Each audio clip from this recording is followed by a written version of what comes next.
Once you've mastered the basic method for crimping a pie crust, you can start to experiment with more decorative edges. In this video, I'll show you how to make 3 fancy edges for your pies.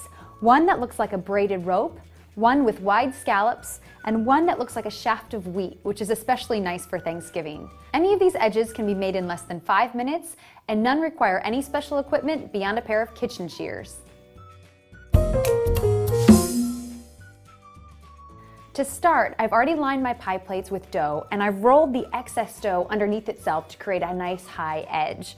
So we'll start out with the scalloped edge, which is actually pretty similar to the regular crimped edge, but we're just going to make wider crimps. So to do this, I form a curve with my index finger on the inside of the pie, and then press into the crust using your thumb and forefinger on the outside hand to create a nice scalloped edge. And you're just going to repeat this all around the pie. You want to make sure that you don't push too hard. You don't want the dough to go over the edge of the pie plate. It should rest directly on the rim.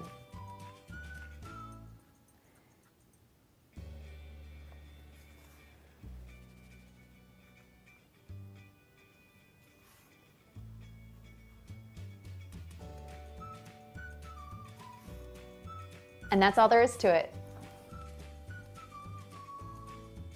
Another way to dress up your pie crust is with a rim that looks like twisted rope. It's really easy to do. I'm going to use the side of my thumb and just press down into the dough at a 45-degree angle. And then I want to use the finger of my outside hand to make sure that the dough doesn't extend out over the side of the rim. And then you'll just repeat this every 1/2 inch to 3/4 of an inch. You can also use the flat side of a knife to do this. But either way, you want to make sure that you don't press down too hard, otherwise you could sever the dough.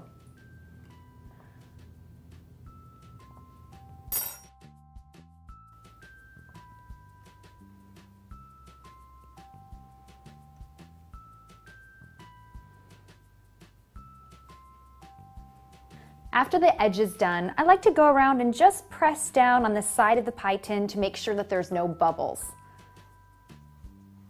At this point, it looks good and we're ready to go. Now the wheat crust, which looks really complicated, but it's actually really easy.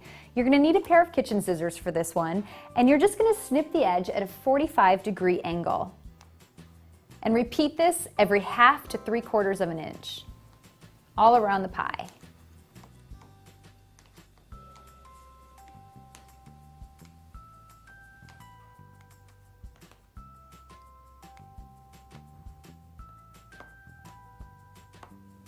Okay, now I'm going to use my fingertips, pull apart each segment in opposite directions so that they flare apart from one another.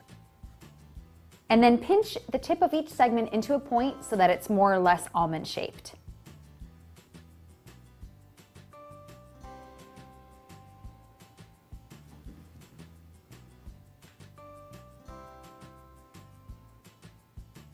After you've pulled apart the dough, you can go back around and shape anything that needs a little touch up. For all of these crusts, you want to make sure that you prick the bottoms and the sides with a fork and then refrigerate them for at least an hour before baking. This is going to help prevent the crust from shrinking or slumping while in the oven. It's also going to help the edges keep their beautiful shape.